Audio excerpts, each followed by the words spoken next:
the organizations that are involved in this are interested in documenting that history. The challenge a lot of times is that we don't document our history as a people. And so, a few years, 2 or 3 years ago, we embarked on this journey of putting together the history of June 12 from the perspective of those who were on the field, those who reported it, those who saw it happen. And they put that book together. The book is available at the back. In the course of this program, you can take a look at it. And that book came out late last year.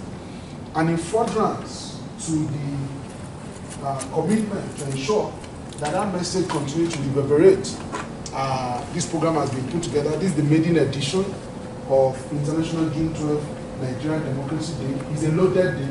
A lot has been put together, and there's a lot that we believe that we are going to learn today. And there's something we are going to take away, which is critical to nation building. Because you see, the truth of the matter is that whether we like it or not, Africa is home. And we must continue to contribute our quota to the development of our nation, of our continent. Without taking much of your time, I want to bring up the publisher of the New American Magazine, the convener, of this gathering, Mr. EYEWITNESS, who's going to be doing his welcome address. Thank you. Welcome, sir. Thank you very much.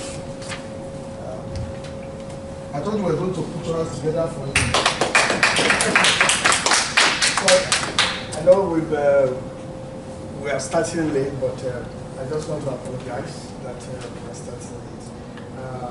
As time was rightly said, today we are remembering June 12 event, June 12, 1999, and it's something that 1993 is something that has become very significant in Nigeria.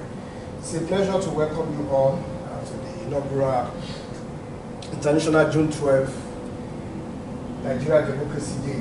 This event is being organized by the New Americans Magazine and the New Americans Community Information Center in collaboration with the National Association of Political Correspondents. And for those who may not know the significance of June 12, June 12 is right now in Nigeria is a public holiday. It's an event that happened in 1993 when there was a general election, and there were two political parties. One of the presidential candidates was leading in virtually all the states after the election, but what happened was the military government, as at that time, decided to annul the election. And so the result of that election was not announced. So the election was annulled. So the presidential candidate of the other political party, which is that won, was not happy. Nigerians were not happy, and everybody, there was a protest and demonstration in Nigeria. The candidate is actually they call him Bashir MPO Abiola. He defeated Bashir.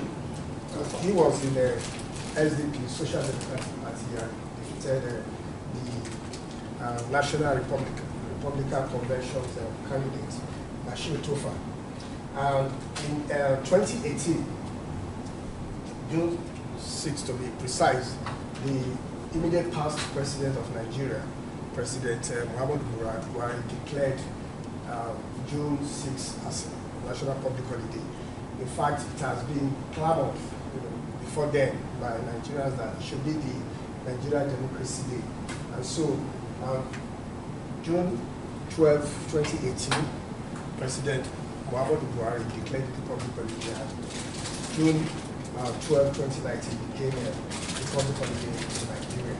And so that was how it happened. And we, the journalists that covered the event of June 12, 1993, under the association called National Association of Political Correspondents, we came together before June 12, 2018, we came together and decided to publish a book about what we witnessed while we were covering the events that led to the annulment of the election. And so we came together. Last year we launched the book, which we titled Nigeria's Aborted Third Republic.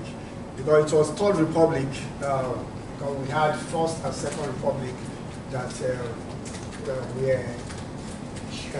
were shortened by intervention of the military. And so we published this book, and after we published it, we decided to also start having an annual June 12 Nigeria Democracy Lecture. And so there's a local one in Nigeria, and we are having the international one here. So this is the inaugural June 12 Nigeria Democracy Annual Lecture, and it's my pleasure to welcome you to the inaugural lecture here in Columbus, Ohio. It's an honor that you are here and you are part of history. We hope to continue to hold it every year, hopefully here in Columbus, and we will start taking it to other cities from Columbus. But right now, we're here in Columbus. At this junction, I would like to let you get the goodwill message from our members in Nigeria, the members of the National Association of Political Correspondents. After we see the goodwill message, then we will also see a kind of documentary on National Abiola. Then from there we go to the next program. Thank you for coming.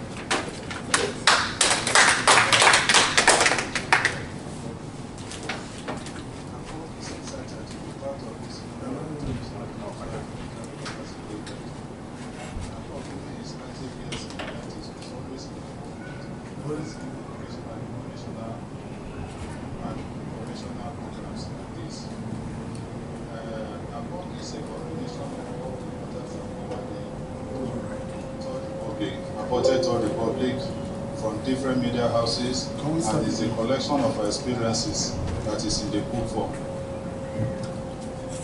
And our book, and now we are happy. My name is Abdul Adebayo, the Secretary of NAPOC. NAPOC is excited to be part of this inaugural International June 12 Nigerian Democracy Day lecture. NAPOC, during its active years in the 90s, was always in the forefront of organizing educational, informational programs like this. NAPOC is a combination of all reporters that cover the Third Republic, aborted Third Republic, from different media houses, and is a collection of our experiences that is in the book form. And our book, and now we are happy to continue to be part of democratic development in Nigeria and globally. Thank you for being part of this program. God bless you all. Thank you. That's the Secretary General of the Board. So, right now we are going to look at a short video put together by Channels TV, which takes us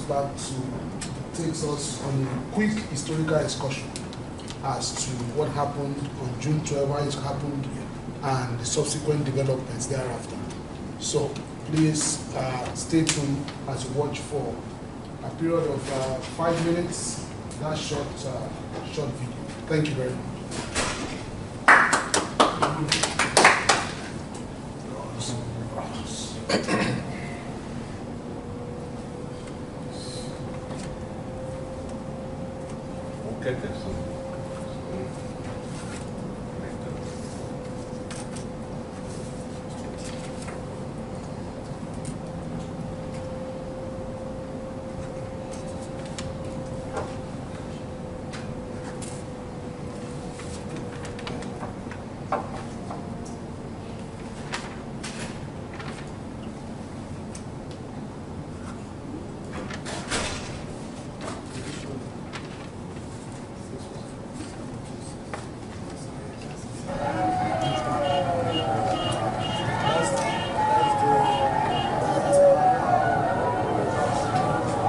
It's another year, and the memory of June 12 is once again brought to the fore of Nigeria's political table.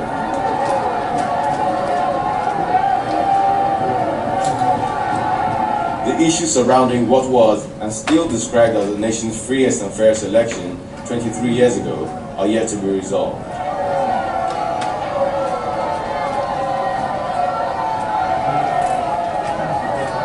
The man whose name is synonymous with that day is Chief Moshood Kashimawo Olawale Abiola, popularly known as MKO.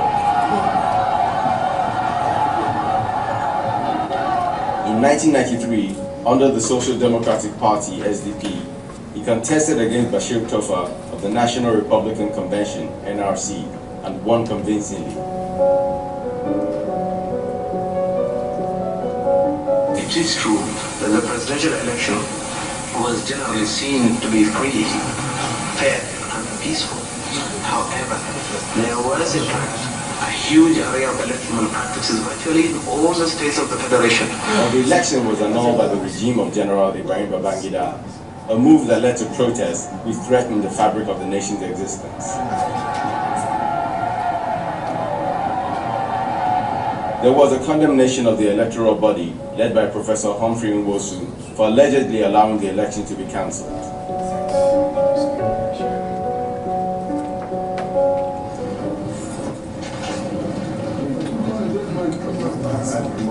Meanwhile, a defiant MKO stood his ground, refusing to accept the annulment and declared himself president.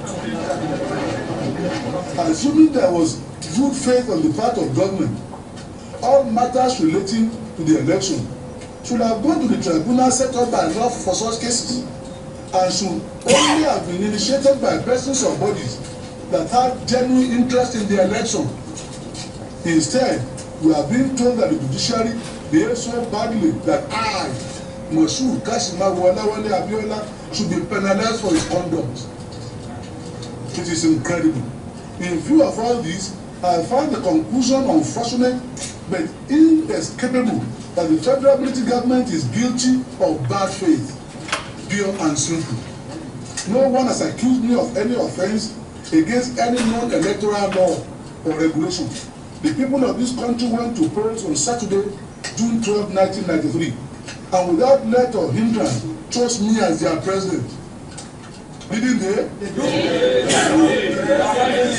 This led to his arrest and detention by General Sani Abacha, who by now had taken over the reins of power. This led to more protests and the assassination of his wife, Kudirat Abiola.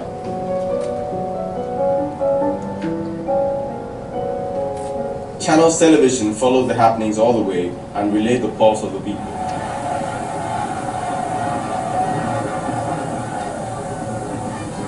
The back and forth went on, and not even the intervention of the international community could change matters. While in incarceration, Chief Abiola's health got worse, and on July 7, 1998, he passed on. At this time, our preliminary opinion is that the death was due to natural causes.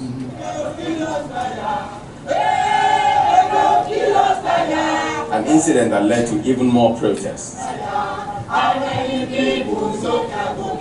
I'm surprised and I'm shocked and it's still unbelievable. I can't believe it. I can't believe that type of story. Yes. That he have come. Yes. Heart attack. Yes. Cardiac arrest. Yes. That's me out. I will never believe it. If Chief Moshood Kashimawo Olawale Abiola were to be alive today, he would be planning his 79th birthday come August 24th. But that is not the case. The man may be gone, but the date June 12 will always stand out as one of the most important in Nigeria's history. Orolu Ashonibare, Channels Television News.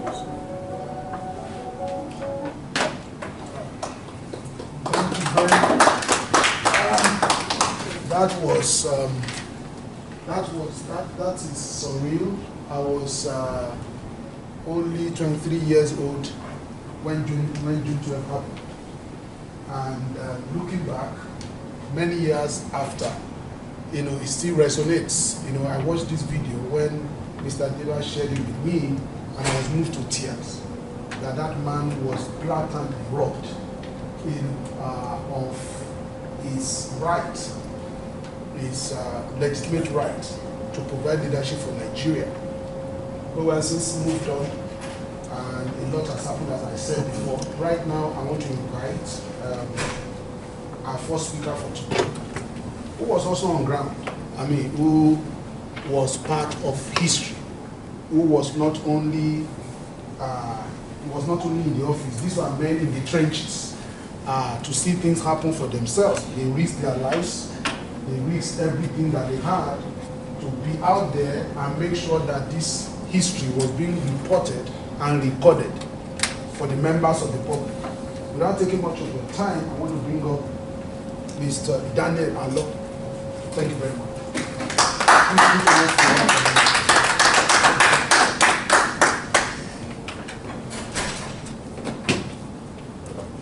Good evening, fellow Nigerians and our friends who are gathered here today to celebrate with us one of the most important days in the history of our dear country, Nigeria. I appreciate all of you being here tonight, and some of us who are Nigerians are going to hear for the first time one thing we've never heard before about June 12. My name, once again, is Dan Alo, and I'm a journalist and a businessman. I currently reside in Columbus, Ohio, here in the United States. But I am competent to speak on June 12, not only because I work in the Hope 93 secretariat in 20th Street at the time when this election was conducted, but because I have a personal relationship with NKO Abiola himself. His one and only sibling, Alhaji Bashir Abiola, also known as Uncle Beshi, was my close confidant. He was like a father to me. His sons, Leko and Biodun Abiola, were my best friends.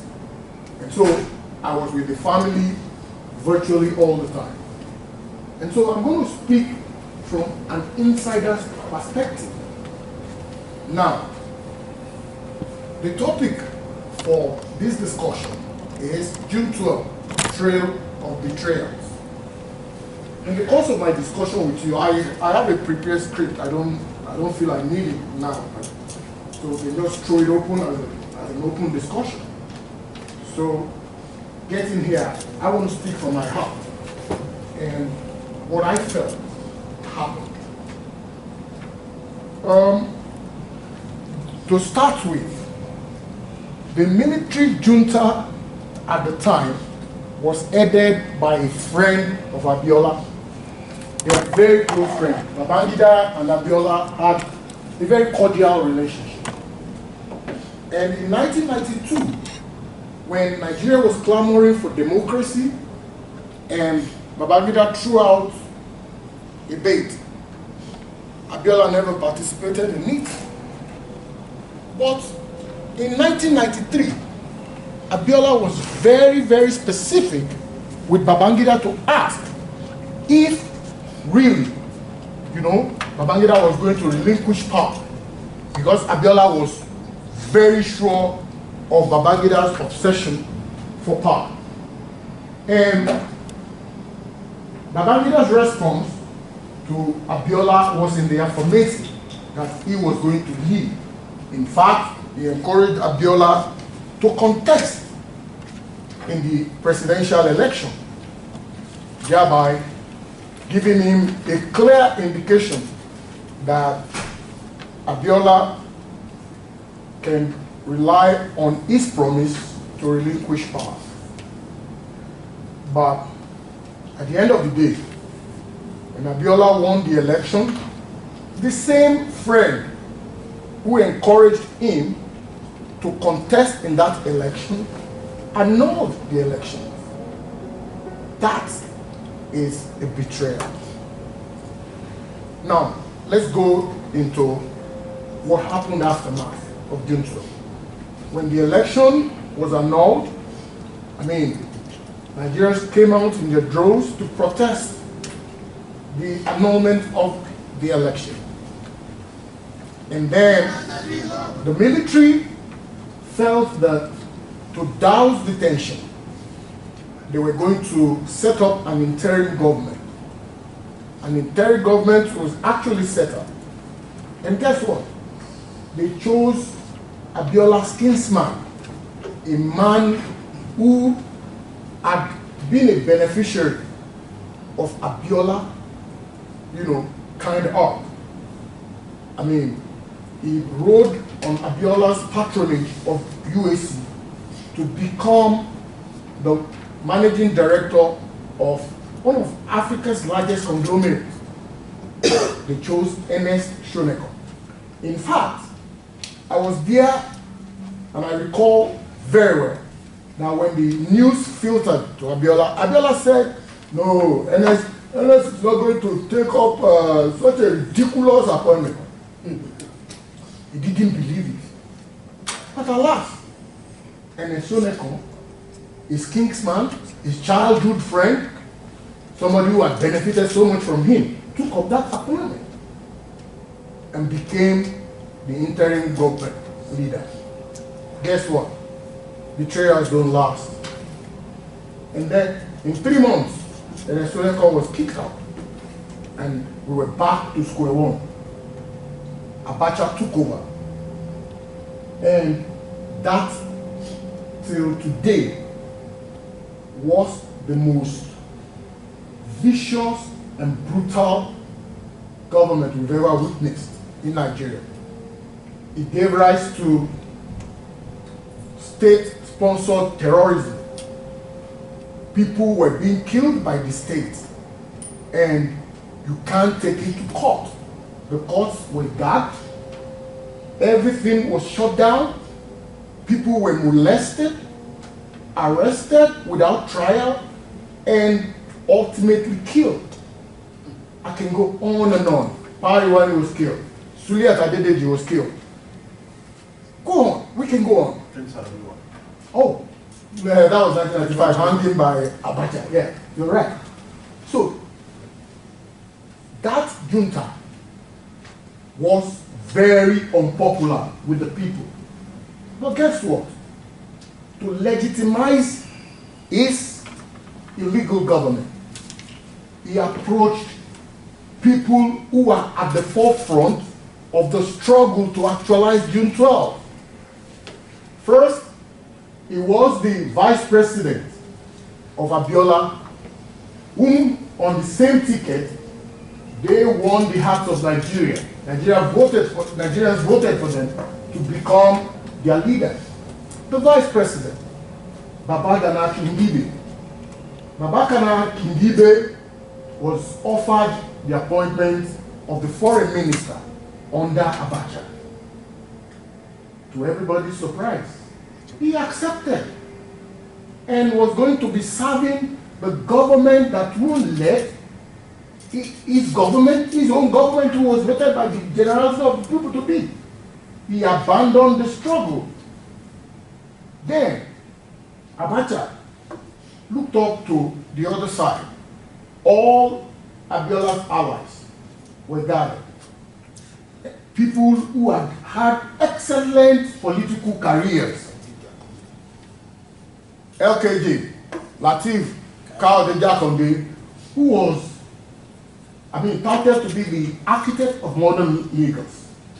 The man was seen by majority of Nigerians as an honest man and, a man that has virtue. But let me tell you, virtue is in short supply amongst politicians in my country, and sad to say. So, he became the Minister of Works under the junta. So, as things went bad, Ebenezer Babatope became Minister of Aviation. People who were at the forefront of the struggle. That in itself broke the nerve of that struggle and demoralized people, including Abiola, who was at this time being incarcerated. Now, the lessons to take away from here is that politicians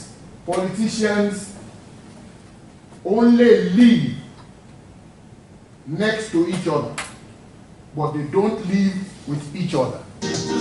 And if you don't realize that, historic June 12, 1993 election with politics point in Africa. reference to Nigeria's democratic journey. I will go on to tell you fair that used a popular all of this betrayal businessman with consequences. Olawale Abiola. And the consequences was very dire. For Jakonde Ebenezer Papatope, who had had a brilliant political career, it ended their career. In fact, Jakonde died without government fanfare, without even people knowing. And I mean, that was not to be. Because this man had really contributed to the development of that country. But look at how he ended.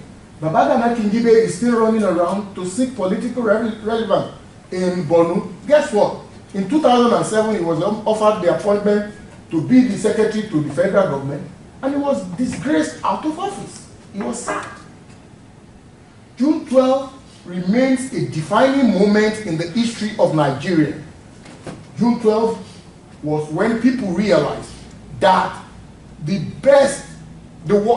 worst democratic government is better than the best military rule. June 12 was what gave people the idea that military government remains illegal. The people have the right to determine who governs them. And democracy, till today, has come to stay in Nigeria. And that we owe to the struggle of June 12. Thank you, everybody, for listening, and God bless Nigeria. Amen. Thank you very much. Once again, let's give it to at this time, I want to recognize the Honorable Representative, Ohio State House of Representative member, Representative Ismail.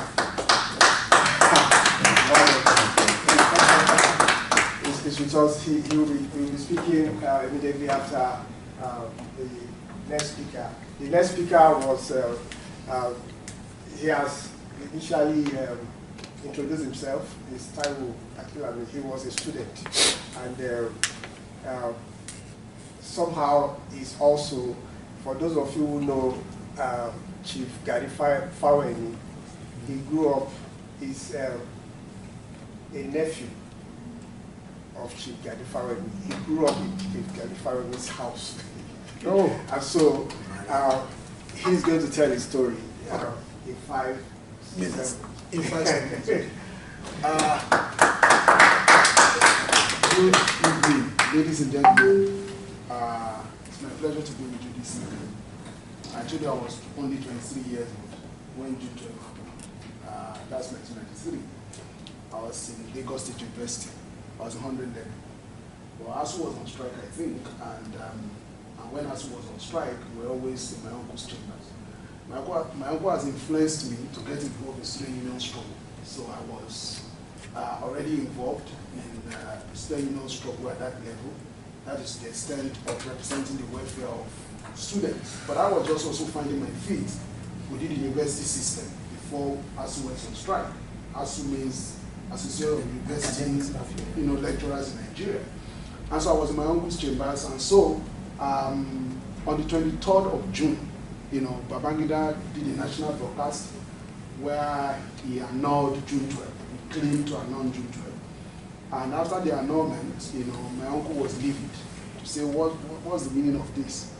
And he issued a press release and distributed the press release far and wide, and he granted a series of interviews, from the media. And he now converted this press release into a leaflet, printed thousands of copies, and encouraged people to distribute those leaflets. There was no Twitter, there was no Facebook, there was no Instagram. If those things were in existence in his time, we'll be sure that we will have maximized the use of them. So he needed foot soldiers to be on the road distributing this particular press release. So I took the responsibility of course, I mean, he didn't need to ask, you know, I was co-opted into the young men in his chambers that were responsible for distributing that. And we did distribute. We woke up early in the morning, we'll go to different popular bus stops in Lagos to dump those handbills, you know. I will get into Molwe, you know, Molwe is the big transit bus in Nigeria, to distribute and all of that. In one of the days when we were distributing that, I was apprehended, you know, by officers of DMI. I was beaten, you know, I was beaten, I was brutally beaten. But, you know, when the officer heard that, so I told him my story. I said, I'm chicken, if I'm his nephew. He said, should have said so now. All of us are not Ghanaian. We are not, don't worry, be going home, you are a small boy. Just be going home. And I went through all of that. But the interesting thing for me is that the Nigerian people could not sustain that struggle. And maybe because we are going to say because of the brutality of the military government, maybe you are going to say because the people were not organized to confront what was coming. Maybe you are going to say it's because of the fact that we did not expect that Babangida was going to do what he did. But again, life continued. You know, Mr. Alo has spoken about the betrayers. You know, people like Jonathan, Babagana Kingibe, people like Ebenezer Babatope, LKG, and all of that. They took appointment. Even my uncle's close friend, Dr. Leonogurua, who was known as the foremost constitutional lawyer in Nigeria, took a job as the Attorney General of that government. And they came when he withdrew from that government, because what was happening was that decrees were being made. They were contrary to everything he stood for. And those decrees were being announced, and he was getting the news like every other person in the newspaper or on the radio. And he was supposed to be the chief law officer, you know, of Nigeria. Decrees that were contrary to everything he stood for. And so at the point he had to salvage what was left of his reputation, and decided to resign and to punish him for the crime. The junta killed his person. And so for me today, it's surreal, and the message I want to leave behind is this. The Nigerian people continue. It took another 5 years. You know, I think there was a divine intervention. You know, Abacha died in his sleep, or I was told that there's general thinking that he died, you know, in the hand of an Indian prostitute, you know, who gave him an apple to eat. You know, whichever way, you know, he got out of the way, and Abdul Salam became the president, opened the door to, you know, democratic transition, which produced, to assuage the Yoruba people. I think that was why Obasanjo was the first beneficiary of the June 12 struggle, where, you know, he became the president because the North wanted to appease the South, you know, to install the president. Where he did not so. Yeah, yeah. So finally for me, there's nothing I'm going to say about June 12 here that we're not aware of. But one thing I want to leave you with is that the salvation of Nigeria is in the hands of the Nigerian people. The salvation of Nigeria will never be in the hands of politicians. You know, because at the end of the day, whether you call it APC, PDP, whatever party you call it, politicians are always together. You know, when they celebrate their children's weddings, you see them together. When there's always a point of convergence, a point of compromise. There's a way they always come together, particularly in a third world country like Nigeria. So where do we go from here? It is to continue to say we are of Nigeria. Nigeria is our motherland, and we'll continue to fight and contribute our quota to the development of that nation. And it because all of us that are informed, that are enlightened. And that's why we must salute, you know, Mr. Diba Wade and his organizations for putting this program together. Ideally, you know, he's a man that is public spirited. He just wants to make contribution. So ideally, there's nothing in this program for him except apart from giving to society. So I salute him. I salute his entire team. And I salute everyone that has been with us today to be part of this program. For me, big things start small. So we are not many here, but it is our first outing. And I believe that as we continue to promote the ideals, you say, okay, why are we talking about June 12th? There's the president in government. No, June 12th is a sustenance of the ideals of democracy. The fact that though people have been elected, we, the people, have to continue to be the watchdog of these people to ensure that they do the bidding of the people. The welfare and the security of the people shall be the primary aim of government. That's Section 2, Chapter 2 of the Constitution of Nigeria, to ensure to hold government accountable. Holding government accountable is the responsibility of the people. Our responsibility does not end from when we vote or when we are making comments during the election. Is Obi, is Tinubu. No, our responsibility continues, and that is the spirit of the conversation we're having here today. Thank you so much for having me, and I want to charge you to keep praying for our nation. You know, that may sound obsolete. That may sound that you just still need prayer. What is working well needs prayer. What is not working also needs prayer. So we just need to continue to lift our country, Nigeria, up, and continue to make whatever contribution we can make to make a difference. Thank you very much. Thank you very much. So I was privileged to hear some of the things they discussed about because we work together in the office. At this point, I want to invite the honorable representative.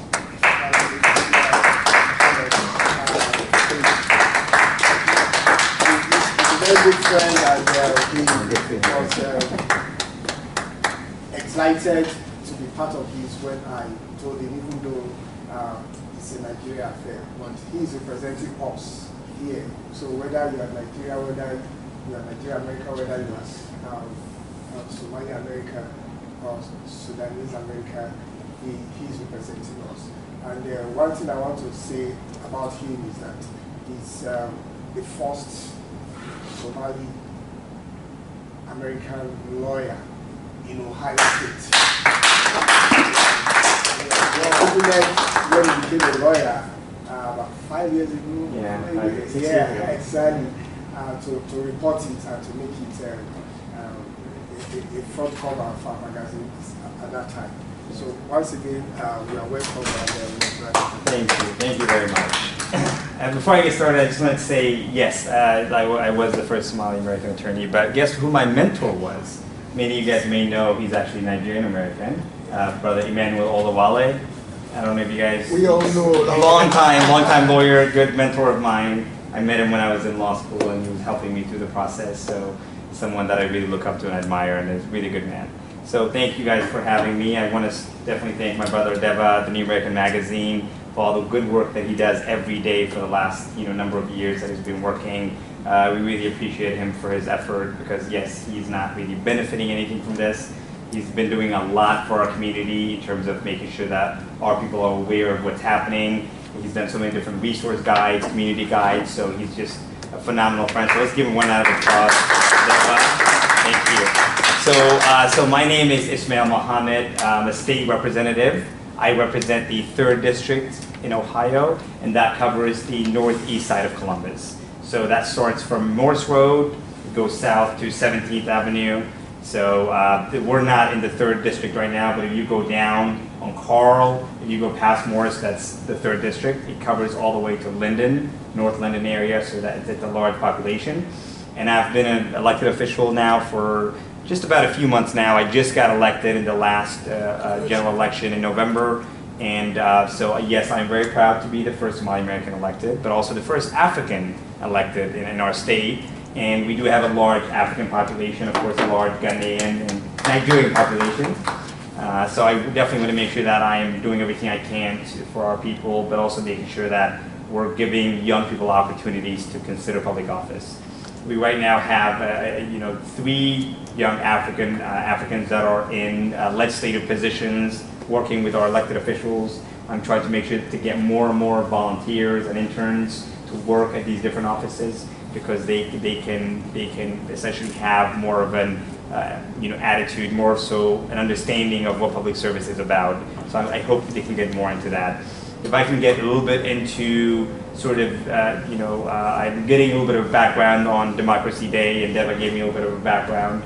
And of course, if I could just talk a little bit about democracy, because it's important. I think our brother, thank you very much for his statement. He made a really great statement when he said, the worst democracy is better than no democracy.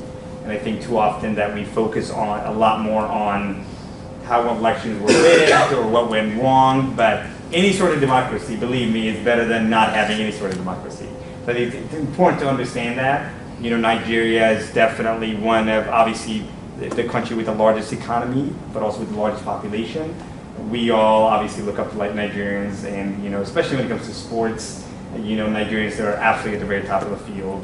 But not only that, but also in economics and finance. So certainly a country and a people that are very proud. I've had a lot of friends over the years from Nigeria, both in college and in high school as well, and there are people that are very outstanding and good people. And obviously we support democracy, especially as an attorney, because I do a lot of research, and as a lawyer they train you on the U.S. Constitution and the history. So it's important to note when people feel like the democracy could improve, we could do things better. It's important to look past in U.S. history to see sort of the timeline of U.S. history in terms of voting. There was a time when not only black people but also women couldn't vote. It took generations of communities to lobby and to legislate and to fight and die over African Americans having the right to vote, over women having the right to vote, over people that don't have wealth and money having the right to vote. So there's been a lot of progress that communities have to go through in order for that to happen. And it's important to understand that history, that despite all the issues in every election that happened, it's important to understand that and have that perspective, that it could get worse and that there's always room for growth in building, but always be optimistic. And if I could spend a little bit on what I have been doing since I've been elected, I want to touch a little bit on that. So since I've been elected, I serve on 6 different committees, and a lot of what we do is we try to make sure that we try to pass legislation to help our communities. So right now I have a few bills that are going through the State House. One is to increase the minimum wage in our state. A lot of people may not know our minimum wage. Does anyone know what the current minimum wage is in Ohio? $15. No, it's not anywhere near $15. Anyone? Yeah, it's $10.10. People get shocked when they hear that. They're like, what the hell happened? But it's $10.10. That's how low our minimum wage is. A lot of states and a lot of cities have passed legislation to increase it, but our state, we're still stuck at $10.10. There are a lot of people that are making that much money, and it's obviously you can't raise a family with that. So myself and Representative Dontavius Gerald, who's another elected, have introduced a bill to increase it from $10.10 to $15 an hour. That may not seem like a lot of money, but believe me, we wanted to do 20 or 25. We just knew that realistically it would be impossible for it to pass in our state. But $15 is what we introduced. We've also introduced a bunch of other bills to obviously make sure that we get control of the gun violence problem in our state. It's been getting worse and worse. But we have a couple of bills to ban assault weapons, ban magazines, and all sorts of things. We want to make sure that we are making healthcare easy and accessible for people. So we have a few legislation to make it easier for people to qualify for health insurance. And I can go on all the different bills. I don't want to get too far off the topic from what we're talking about. Just wanted to say that thank you guys for coming. Thank you for having me. I definitely love Nigeria, and would love to be more involved in the community in any way I can to be helpful. And thank you for having me. And I'm glad that we have an African community that's more united than ever. Thanks to Deva for a lot of the community events that he does that we show up on. And I definitely hope that we can get that, continue to keep that moving. So thank you so much for having me.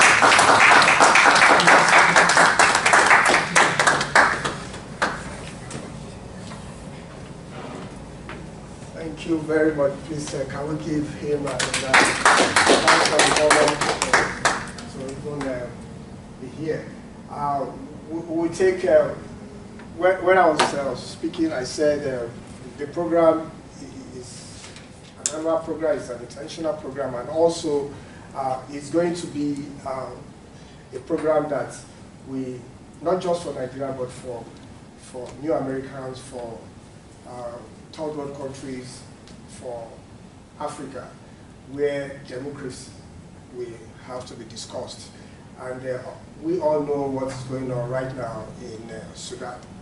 And so we also know, while he was talking, we also know that there was a demonstration at the time. Unfortunately, the demonstration was taken over. And we can all see what is taking place right there in Sudan. So we have a member of the Sudanese Association, and also a community leader in Columbus, in Central Ohio, Dr. Awatif. So she'll be talking about what is going on.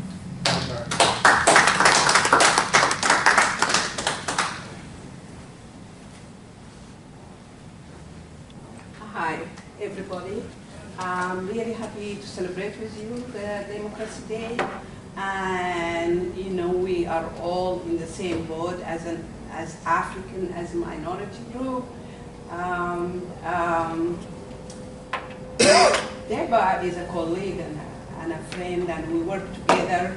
And especially, even my studies was in diversity and inclusion. And I am a member. I am a commissioner at the Far West Side Area Commission, and the reason I became part of that, because I went there and I attended some of their meetings, and I looked around, all of them are white people, older people there, and I asked, and I live in here, so I said, our community is so diverse, why I don't see myself represented? And from there I became the chair of a committee of diversity and inclusion, and then I have been appointed by the city as a commissioner, and I hope that I will do some work that bring us some light, and so that all of us will be part of the discourse. And as a brother, what he's doing as well. But I want just to talk to you. I think most of you know what is going in Sudan. I'm originally from Sudan. And I'm heartbroken about what is going there, the war. And it is not, the war is not about the people. People are not fighting. The fight is between the president and vice president. The president is a military, he overthrew the democratic government, and the prime minister, he has his own militia and paid army from Chad, from Niger, from different areas.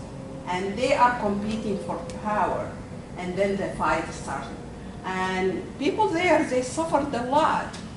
And it is not about the bullets, that just stray bullets coming. Even my own family lives in the capital, Khartoum. They have to leave the house because stray bullets started coming in. And when you leave your house, they rob you. And some of them, they said, which they call them Janjaweed or the rabbit forces, they come to your house, they tell you, get out of that house. And they rob the house, leave it open, and then other criminals will come, and because they hit the prisons, criminals were out, they did a lot of damage to the country. And still now, it is still the 15th of April, and it's still going on. And my family, in their house, there is no water, no electricity since the 15th of April. And so they have to go to live with a relative in the outskirts of the town where they cannot be hit and so on. A lot of people, they were displaced. They went to Egypt, Kenya, Chad, different places. So just I wanted you to be aware of what is going there, and just we need the prayers, any prayers. We all pray to one God. So any prayer will help. And we have been like having a lot of activities. We have fundraisers in different mosques, in different areas, so that because there are a lot of people dying from, because they don't have medicine, they don't have like those who have a kidney failure and all that. So besides, we have to struggle here, struggling to survive and to be there, to be seen. So all our efforts, I think we need all the efforts of us, and especially us as Africans, you know, because we are in jeopardy. Like, I did my PhD, and sometimes Some people say, oh, you did it? Yes, it is. It's true. They don't believe it. I have to prove. Even I did my master's here. I did my PhD here at OSU, both of them at OSU. But when I tell somebody or they know, oh, you did that? And always I find myself that I have to work harder and to prove that I deserve it. And they don't know because statistically, we Africans are more educated even than the Americans here. But we don't give the chance because I know medical doctors who work in warehouses, I know engineers who work as, just odd jobs and all that because they don't give you the chance. And when I came here, I just asked them. I came with a master's degree from England, but I couldn't find a job. And I was asking just to be given a chance to prove myself, but no chance, so I went back and I did another master in education and PhD and all that. So we have to come together. We have to work together so that we can elevate our people. And it became our destiny. Just we came here because even the West ruined our countries and it is unlivable anymore. So yes, we have to stick together. And thank you for the chance. Thank you. God bless you all. Thank you very much.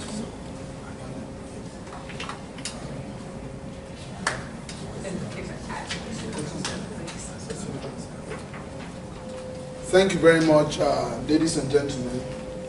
We started this program very late, and we also want to try as much as possible to release you as early as possible because we know you are busy people, right? And so what we want to do right now is to take some questions and answers. Mr. Diba is going to take questions. Mr. Dan Alo is going to take questions. The Honorable representative is going to take questions if you have any. And so also the doctor that just spoke to us, Dr. Our Tiff, will also take questions. So ladies and gentlemen, if you have any question, contribution.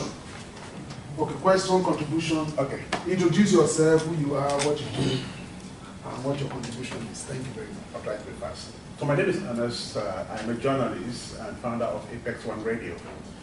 So briefly, in '93, when this was happening in Nigeria, I was a young high school student. And just next door, Cameroon, and a year before that, another opposition leader had won the election and ended up under house arrest, never became president, and he's been rubbished and he's nothing to today. And whoever he defeated has been in power since then.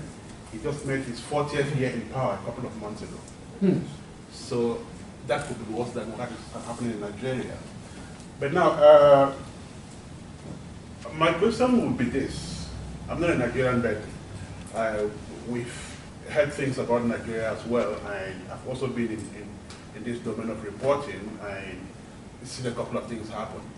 So, could it be true that there is a design in Nigeria whereby a certain group of people have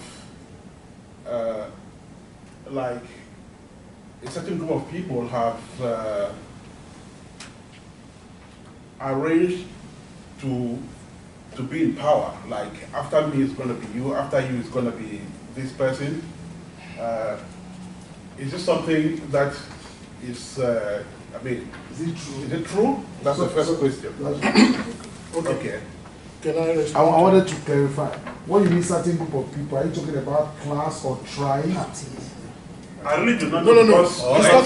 He's talking about collective ruling class. Collective ruling class. Yes, I understand this question. After Babangida knew he was going to leave and whoever was going to be the next, just like that. So they are planning to be like that, and nothing happened. Let me respond to you. Your question is well understood.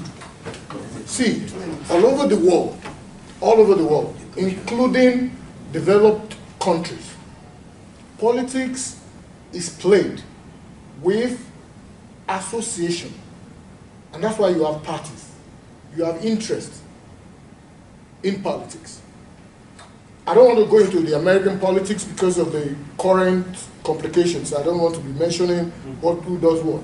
But I can assure you that in Africa, what you see on a very lighter scale here, it's enlarged in African politics. And so the ruling class will always remain the ruling class.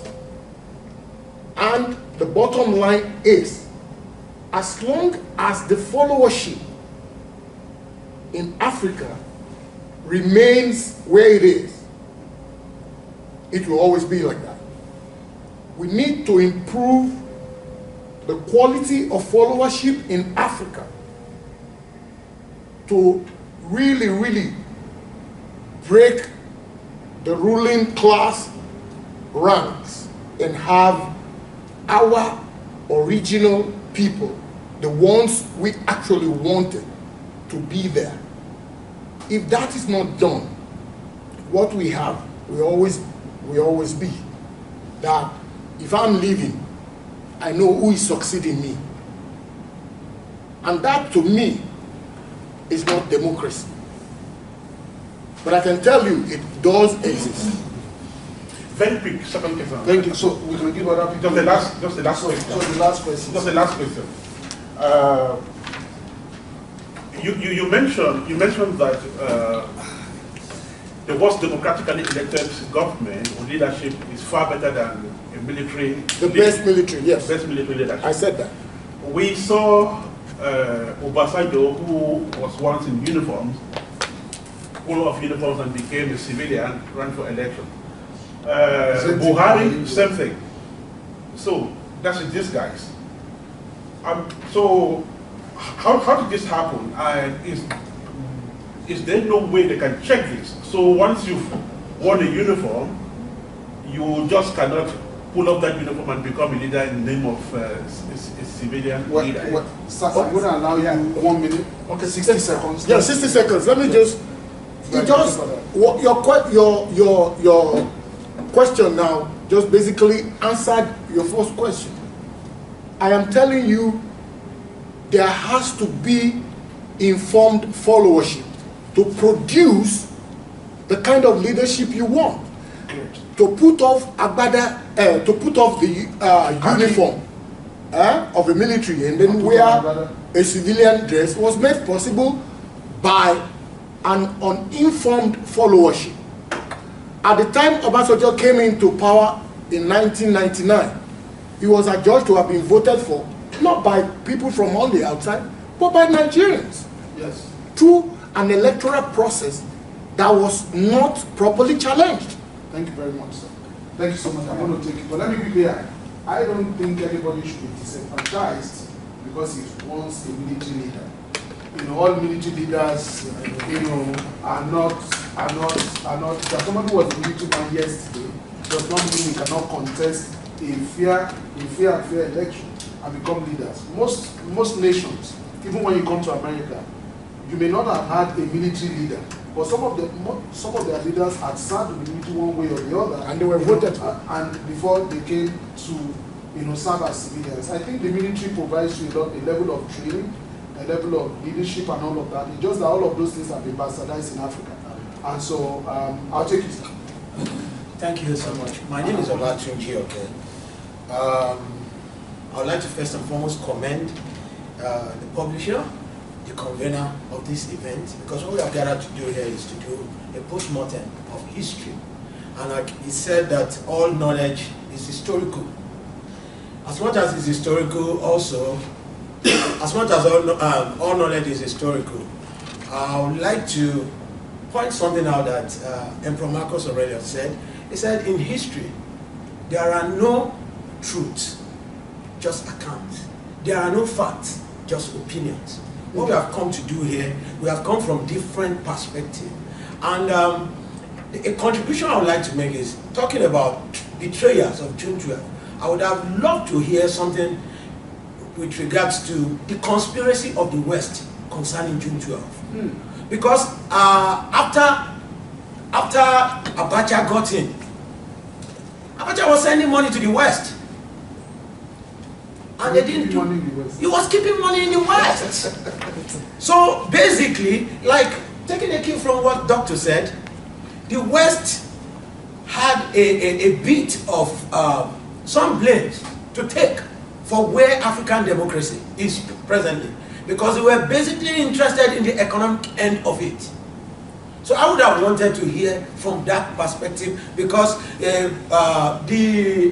comprador bourgeois we have in-house in Nigeria and other African countries, they were actually motivated by certain interest in the West. It is an unwritten law. You cannot be president in most African countries if the West does not. Without Pennsylvania Avenue, without Charles de Gaulle Avenue in France, and without 10 Downing Street. Yes, it's an unwritten law.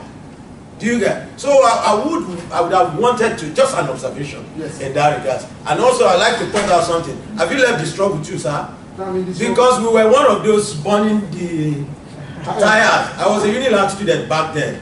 And because I saw you wearing Givenchy, I said, have you joined the bourgeois? I like that. I like that. Thank you very much, sir. So you know that this conversation is like one big elephant that 9 blind men went to see. Yes. You know, somebody touched the tusk. Yes. This elephant is like a rod. Somebody touched the tail. This elephant is like a rope. Yes. So the truth of the matter is that's why you are here. We have invited informed people. So that perspective that was missing, you know, you have just discussed it. And I think it's critical. It's a food for thought. What you have just opened up right now is a symposium discussion upon which theses have been written. Right? So let me take you. Oh, okay. I just want, my name is Abiodun Johnny. Labour's colleague. We practiced journalism together. By the way, he continued to join, and I applaud you, my friend. And you know, I always support you. I was never disappointed in you in any course you want to do. So that's why I will always give you the support. I just want to add to what my good friend too. We are all colleagues together in Lagos. You are my chairman. So what he said, I don't know how to eat. I want to respond to Conjo.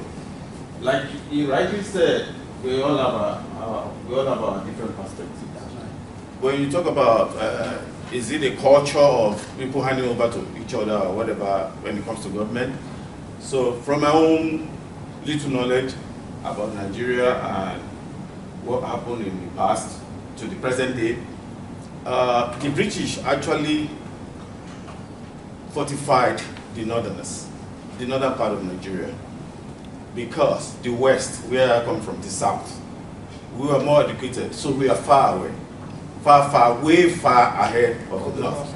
Yeah, and in order to compensate the North, the British reinforced them through the military. They had a good training. They have a whole bunch of them, even so many of them who are illiterate and everything. That's why you have the likes of Babangida, Abacha, whoever and ever. So this is what happened. The Northerners see political power as their birthright. They may not have the economic power or whatever power, but it is one of the things that they head on to. So it was a struggle between the East and the West, South, to wrestle power from them. You understand? So with time, that was why it was very possible for Babangida to annul an election, because of his military might and with the support of the Supreme Council. Later, he handed over to his body. It's like a body thing, Abacha. Like he said, they brought an Enesoneko just to fill in the gap, because they knew it was a playbook that Shoneko would be thrown out of the way and bring in Abacha. And Abacha became so ruthless. That was one of the most despotic leaders we ever had in Nigeria. In Africa. Yeah. I was in office when he died. Well, don't let me take our time. So what I'm going to say in essence is that till date, till when Tinubu got there now, it is a gradual process. Like America got to this level today, not on the platter of gold, you know that. They had this struggle in the last 300 years. I knew, and I believe in one thing, And I'm a very, very firm believer in the fact that Nigeria is going to work. Amen. And I can assure you, Buhari is the last person that will have a uniform and now become a president in Nigeria. That will be the last person. Because the way it is now, there is more of political awareness in Nigerians, especially with the advent of social media. So let's pray for Nigeria and let's... Thank you very much, sir. I'll take you, then I'll come to him. Sir, do you want to say something? Go ahead. Okay.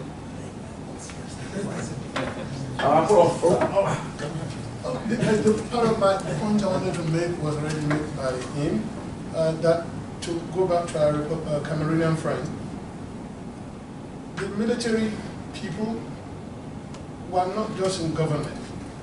The so-called traditional rulers, they were mostly military. That is because the military was a breeding ground for training these civic leaders for more than 30 years in the history of the country, from 1966 to 1999, interrupted only for 4 years. That's about 33 years, 29 years of leadership monopoly. So it's only to get real training in leadership, civic leadership, was through the military. The Alaki Mabel was a colonel in the army. Yes. The Sadauna, the Emir of Sokoto, the leader, the Sultan of Sokoto, was in the army. The Emir of Yola was in the army. So there are so many of them all over. It's not just the military. So they had training. But the history of the country, as my friend also said, it's a very long history. The nation is not made in a decade. If Cameroon is going to start, they have to start now. We are at Tinubu 30 years after June 12, after the election of his mentor. And Abiola was his mentor. So 30 years in the history of a country is just a drop. But I also agree with him, I also believe very strongly that Nigeria is cultivating some habits that I think is good, it's very good for the country. Buhari, I also agree with him, they're aging out. It's a question of aging. They've all aged out. Buhari is over 80 years, so we have the last of the khaki guys. But now we also have almost 26 years of training of civilians who are learning from one another, bad habits or no bad habits. But they're learning one habit or the other from one another that are breeding the next set. So there is a way out for the country. The country is going to get out. Whether we like it or not, I don't believe we should pray for Nigeria, we should start praying. Siad Barre, for example, just to our friend from Sudan, we should not forget that Siad Barre, under whom Somalia went to pieces, died in Lagos.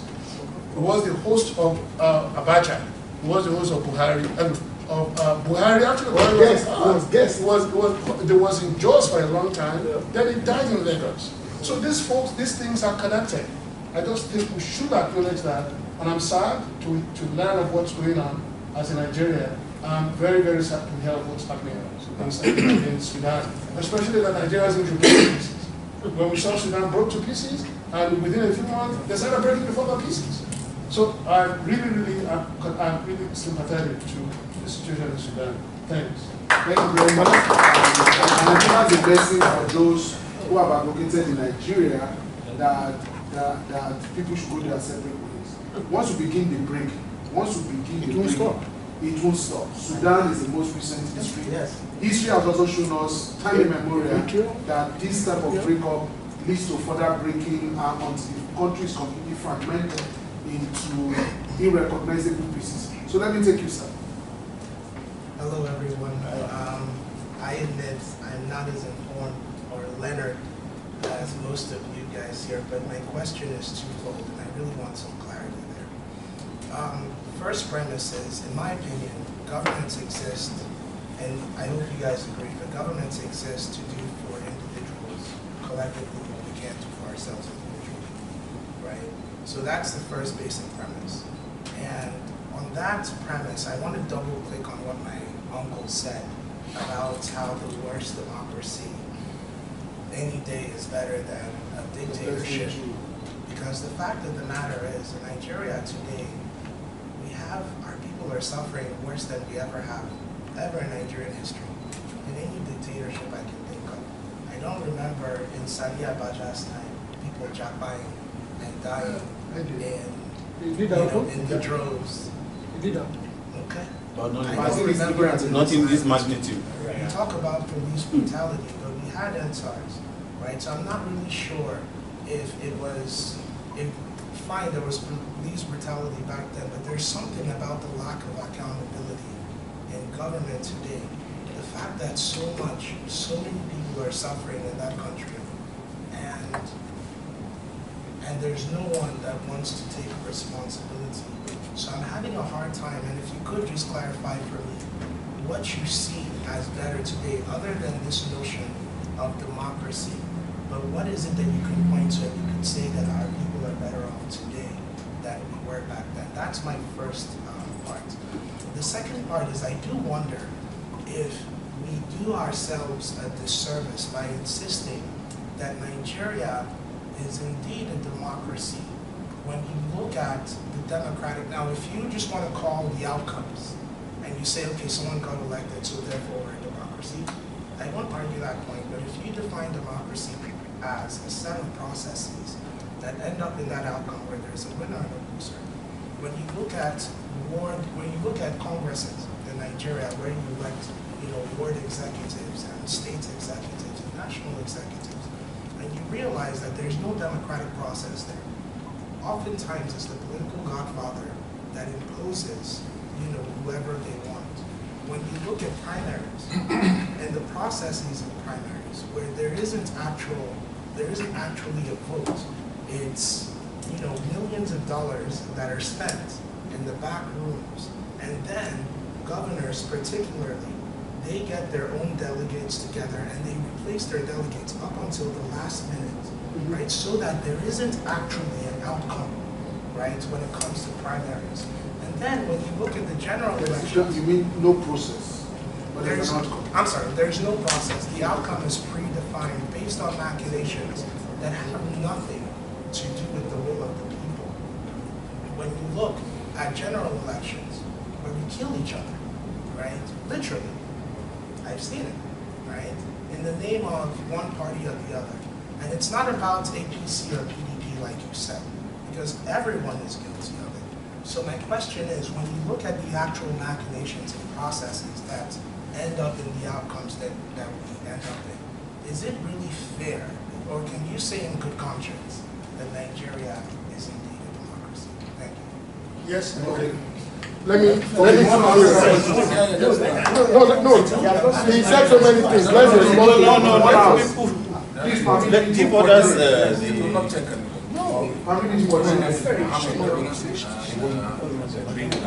Okay, sorry sir. I want to add something. Okay, want to add something? Yeah, what already my brother said. How to protect democracy in Africa from the military gangs. I call them guns, not bombs. Before every time people go out the street and post a dictatorship, coming another dictatorship. They pretend we will protect you until you make your democracy power, and they will stick in the chair. That's what happened in all Africa. That's what happened in Sudan. Even while jogging in Sudan, who wake early will take the power. Sometimes there are a lot of coups in Sudan. 20 years you have like 6-7 military governments. That's what happened now. Used from 17 to 20 years, they died like 500.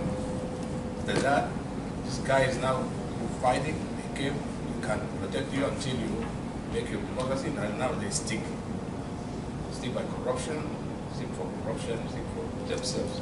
So how to protect the democracy in Africa?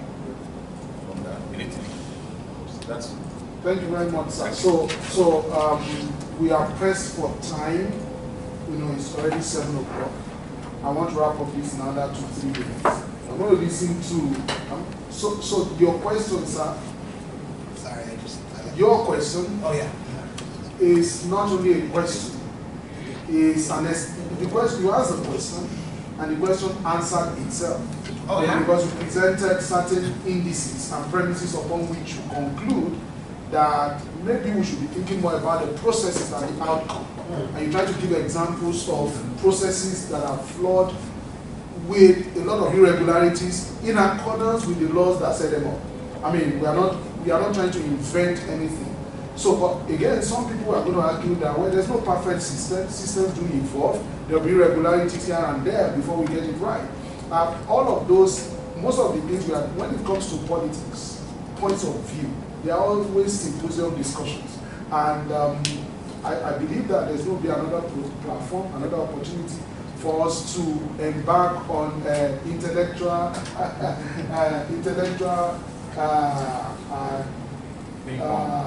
discussion on all of these matters, right? So let me take another. I'll take him and I'll take the round. Thank you very much. Right. So for those who have not met yet, my name is Mayor McKinday. Down here. Obviously, being someone who's ran for office in this land over in Nigerian American, I've had people talk about why am I even running here? Nigeria. I've heard that. And my uncle, my mom's younger brother was a Nigerian senator, so I've actually been through the process of going to watch this election, and people shooting at the building that he grew up at, out in their hometown. So I've seen how violent this can be. So I think everything I've heard today, if he's stacking questions up, I will stack my questions up behind DP's question here. And my question really is, as I heard about prayer earlier, positive about prayer, negative about prayer. My thing is the action side. Where's the action at? I think in every problem in life, I'm always looking for the action. Tag me in on this action. I might not be able to tag in. Where do we go from? Yeah. So where's action that we would take with Nigerians in diaspora? Here, there's organizations, NAPAC, NIDO. We can name them. So there's many other sub-organizations. What are the things that we can do in collaborative around the United States of America, around the globe, to put pressure, if anything, even if you take a bite at Ikeja, take a bite at somewhere small, and just say, I'm going to focus on this part, and we're going to start driving into making sure things change. So I just think that folks who are here in this land, most folks here, you're probably Nigerian American, there's an American side of you that's probably not going to go. What can you give back outside there? What can you give back to feel like I've given my share to make sure Nigeria or Africa is better? Thank you so much. Madam, you still want to make a point? I just 10 seconds. I just want to add that I'm with him about what we can do to change the situation or to help our people back there, whether in Nigeria or in Sudan. And there is a point of corruption. Here there is corruption too, but if you got caught, if you are president or prime or whatever, you will go to jail and you will be tried. But there, try one of the power, his relatives, you are dead. And that is why the corruption continues.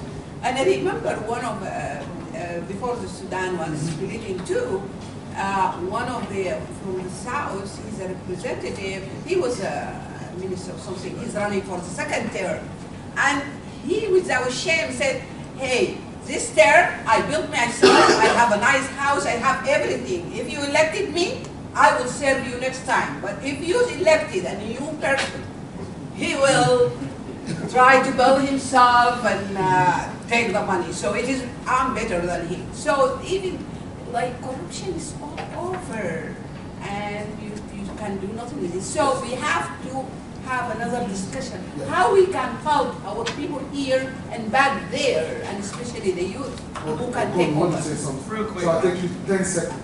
Sorry. 10 seconds, we need to wrap up. So when I came back here in '96, my dad would be one of those people that would be here talking. But one thing I've learned that people don't want to say anything, because if they go back home and they know who you are, right? Like my brother-in-law, he doesn't really say anything about politics, because when he goes back home, he's well known, that retaliation will be present. So the possibility of, so that's why a lot of people don't say anything. I can see why Denver is really in the middle, because, when he goes home, he wants to come out alive. Honestly. Awesome. Okay, good. So we need to wrap up. Let me take you, sir. Then quick one. Brother, I'm from Ghana. Yes, insecurity, right? My friend is Deva. What the man is saying is correct. It's impeccable. It's impeccable. It's corruption. They pay at the back door and come up and tell. They pay from day one. So the military that you're talking about, I don't know if the democracy is not there. It's not there. It's not in Africa. They just come and tell us what, and still corruption, the police. In my country, the police will not beat you if you have money to pay. Yeah. And which is because my friends, like me who I left, cannot have this money, so they all, lose. But if I can pay, but what happens is, because we go back and we can pay and get our way, we keep quiet. Yes. Even here. So with my brother, thank you very much. I need to close. I need to close. I will take we have to work out very, very hard from whether it's the army or it's democracy. Democracy for me is not there in that. Okay, so 1 second. Just 1 second. 1 second, yes. I really wish I would stop talking about the West and white people and all this other stuff. Let me ask you something. In Nigeria, if we didn't have the EU paying for funding our elections, if we didn't have the MacArthur Foundation funding our elections, would we be having elections in Nigeria? Okay, good. Well, I'm saying yes. Then how come we're not having our elections? Let me summarize. And all these other politicians, how come they Let make me them summarize. elect 1 hour. Let me summarize so that Mr. Diba can give the vote of thanks and we can be out of here. The library has come to tell us 7 o'clock is your time, you need to use it. So let me really say this in summary. The conversations that we opened today is an appetizer. It is to lead us into further conversations. When we're talking about action point, 1.5 hours of conversation may not always lead to critical, clear action point, but it can be an opportunity for us to start something that we'll continue to discuss. And so June 12 is Mark the Watershed is a major event in the history of Nigeria. And the truth of the matter is that since 1993, every political event in Nigeria is traceable to the losses or the gains of June 12, whether you like it or not. Till today, even the present president was one of the people in June 12. It's a product of June 12. So we cannot overemphasize the importance of this day, and we'll continue to celebrate it, we'll continue to call issues to mind as it relates to this. Thank you so much for being part of this program today. I want to bring up again, please, we are not yet over. It's not yet over. I want to bring up the convener of this meeting today, Mr. Dibawade, to give the vote of thanks.